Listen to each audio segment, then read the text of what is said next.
Eu estou procurando aí a repercussão na esquerda e tudo mais, e a coisa está um pouco estranha lá, né? Aí arrumam tentando fazer um contorcionismo, tal, porque construíram todo um cenário, né, numa máquina poderosíssima, hein, tão forte, ou talvez até a mesma que é dessa agenda aí ambiental que a gente falava.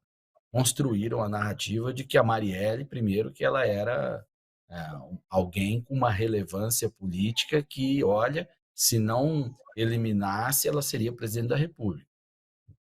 Não tinha esse tamanho. Ninguém tinha ouvido falar de Marielle até o triste acontecimento, né? Então, transformaram o cadáver da vereadora num palanque e fizeram de uma forma que impressiona. Criaram um mito, toda uma estética, estética no sentido amplo, não estou falando de cartazinhos, não. Né? Até as novas lideranças passaram a se vestir com alguma referência da Marielle e tal, e utilizaram-se isso depois para tentar incriminar o Jair Bolsonaro, seus filhos. Quem não se lembra daquelas reportagens que foram a Rede Globo que fez, entrevistaram um porteiro, que falou que o Bolsonaro atendeu o interfone, o Bolsonaro demonstrou que estava em Brasília, tinha registrado presença na Câmara quando só havia o registro presencial mesmo, digital, não há para fazer para o celular e tudo mais, né? Causando um dano e uma sensação, porque esse conjunto de informações circulando em volume, ele, por mais que ele venha a ser desmentido, ele causa fissuras, ele causa arranhões, ele causa danos, né? E causou, e mesmo assim, sem nenhuma evidência, a máquina esquerdista alimentou durante todo esse tempo, induziu pessoas durante todo esse tempo que a família Bolsonaro tinha algo com o assassinato da Marielle e tal. Aí vem essa delação do tal do Rony Lessa e fala do Domingos Brazão, que é um aliado dos petistas há muito tempo, entusiasta do Lindim de Nova Iguaçu, né? O Lindbergh, o Lindim e tudo mais. Agora está sendo defendido até pelo Wellington Quaquá, que é um notório petista lá do Rio de Janeiro, né? E esse pessoal está perdendo uma narrativa. Aí inventaram, não, mas o Bolsonaro concedeu o passaporte para ele. O cara é presidente do Tribunal de Contas. O presidente da República não concede passaporte para ninguém. Existem regulamentos um conjunto de coisas objetivas de autoridades que podem ter acesso a isso. Enfim, tentando aproximar o caso, né? Sempre. Creio que o meu gato está agindo aqui e me desestabilizando, para variar um pouco. Então, vai caindo um mito, pelo menos conforme essa versão que está aqui agora, né? Que foi originalmente divulgado por quem? Pelo The Intercept. Se não me engano, foi isso. Né? Da delação do tal do Lessa. Né? Mas, no meio político, circula essa informação do Domingos Brazão desde 2018. Tá? Então, tem muita coisa estranha aí. Se circula é porque alguém que tem condição de investigar tinha informação. E aí as coisas só estão acontecendo agora. Né? A história é nebulosa, deve ter mais surpresas, mas não as surpresas, não as certezas que a esquerda queria. Porque parece que o problema é entre eles. Não tem ninguém de fora nessa. É isso. No que a gente chama nos Estados Unidos e no meio de cinema de plot twist, né? É quando tem aquela, vai criando aquele clima todo e de repente vem o anticlímax, porque o suspeito mais evidente, afinal de contas, não era o culpado, não era o vilão, é um plot twist, né? E foi isso que aconteceu hoje, pelo menos para a narrativa da esquerda. Ficaram mais de 5 anos martelando quem mandou matar Marielle. E o que a gente conclui hoje é que a esquerda nunca ligou muito para Marielle, de carne e osso, e tampouco para saber quem mandou matá-la. O que eles queriam era escolher quem seria o mandante preferido. Isso não é a mesma coisa que ir atrás da verdade. Isso é fazer com que uma narrativa se imponha aos fatos.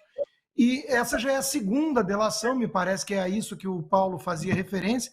A primeira delação que aponta na mesma direção é do Elcio Queiroz, que num vídeo, numa entrevista, já confessou ter trabalhado com o PT. Se eu não me engano, o mesmo Lindinho, que aliás tem reportagem no Globo, dizendo que procurou o gabinete do Brazão para poder articular uma coordenação política junto ali, um apoio, uma vez que ele estava brigado com o Sérgio Cabral à época, né? É alguém muito próximo do Eduardo Paes, que é muito próximo da turma do PT. É alguém que fez campanha para Dilma Rousseff em 2010, ao lado de Eduardo Cunha, que depois foi o responsável pelo impeachment como presidente da casa da própria Dilma. Quer dizer, a política brasileira não é para amadores, ainda mais a do Rio de Janeiro, que é um microcosmos do que pode estar se transformando a nacional. É uma espécie de narco-estado, onde traficante, milícia, todo mundo ali acaba mandando e só não tem muito espaço mesmo para a turma séria. Então, a esquerda não queria que fosse o Brazão. Eles queriam que fosse o Bolsonaro. A Globo deu uma ajuda. Entrevistou o tal caseiro, o porteiro. A revista Veja fez matéria de capa com o mesmo porteiro, sendo que ele mentiu. O Bolsonaro estava em Brasília e comprovou, não podia ter atendido o telefone. Aí vieram, não, de repente um filho atendeu. Olha, isso é narrativa. Bateram nessa tecla. O próprio Lula insinuou, junto com a esquerda toda, e veículos de comunicação, que era o Bolsonaro o mandante.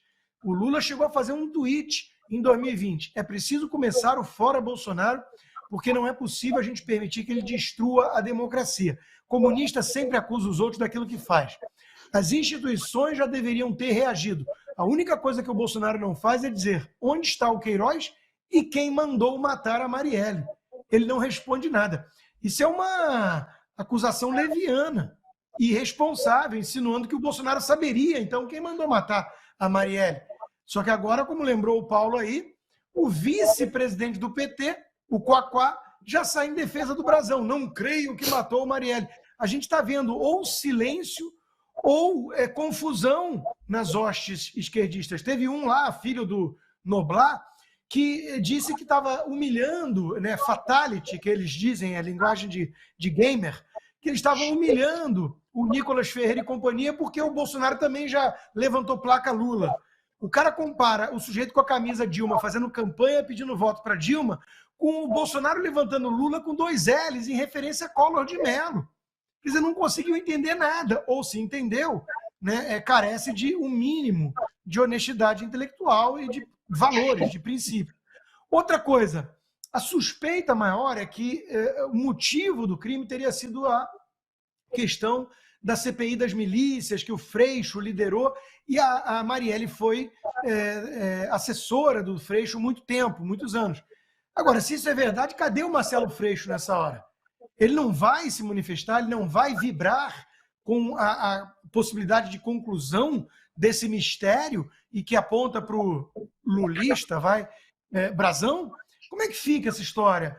E mais uma questão importante que a própria Damares Alves apontou, Anselmo. Solucionando-se o caso de Marielle, né, que o Paulo colocou de maneira, digamos, educada, mas ela não tinha essa relevância toda política. Não quer dizer que o crime não tenha sido bárbaro e a gente não tenha obrigação de ir atrás dos responsáveis, óbvio. Mas Jair Bolsonaro era um pouco mais relevante na política. Ele era o candidato à presidência que acabou ganhando. Quem mandou matar Jair Bolsonaro? Essa tem que ser a pergunta. Adélio Bispo, um cara ligado ao PSOL, dessa turma toda aí, agiu sozinho, com uma banca de advogados vindo atendê-lo depois, protegendo, blindando. Pelo amor de Deus, ninguém acredita nisso, né? Então, quem mandou matar Jair Bolsonaro? Essa tem que ser a nova pergunta de todo mundo preocupado com a democracia brasileira, né? De segunda a sexta, às 20 horas, horário de Brasília.